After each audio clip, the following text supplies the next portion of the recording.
गुटखा तस्कर आणि आता चक्क भाजपचा झेंडा आणि भारत सरकारची पाठी लावून गुटखा तस्करी करणाऱ्या आरोपींना मुद्देमालासह तलासरी पोलिसांनी अटक केली. पालघर जिल्ह्यातील तलासरी पोलिसांनी गुटखा तस्करी विरोधात मोठी कारवाई करत तब्बल 20,60,000 रुपयांचा प्रतिबंधित गुटखा जप्त केलाय. या कारवाईत 4 जणांना अटक करण्यात आली आहे. या कारवाईतील धक्कादायक बाब म्हणजे जप्त करण्यात आलेल्या इनोव्हा कारवर भारत सरकार अशी पाटी लावण्यात आली होती. तसेच वाहनांवर एका भाजप पक्षाचा झेंडा आणि विविध स्टिकर्स लावून तपास यंत्रणांची दिशाभूल करण्याचा प्रयत्न करण्यात आल्याचा प्राथमिक संशय व्यक्त केला जातोय. मुंबई अहमदाबाद राष्ट्रीय महामार्गावरील विकासपाडा आणि सुतारपाडा परिसरात तलासरी पोलिसांनी ही कारवाई केली.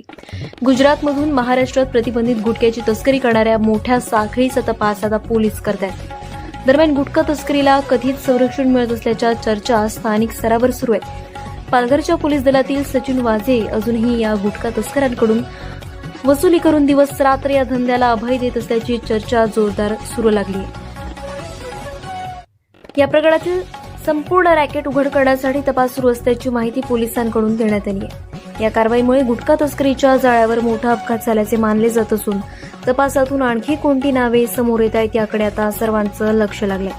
पालघरचे कर्तव्यदक्ष पोलीस अधीक्षक यतीश देशमुख यांच्या कडक आदेशानंतर सुद्धा गुटखा वाहतूक सुरू असून पोलीस अधीक्षकांना बदनाम पालघर पोलीस दलातील काही कर्मचारी करत असल्याचे विशेष सूत्रांकडून समजले. त्यामुळे पालघरचा हा सचिन वाझे कोण आणि बोईसरचा डोमकावळा कोण हे शोधणं आता महत्त्वाचं ठरणार आहे. कारवाई करणाऱ्या तलासरी पोलीस दलाचं विशेष कौतुक.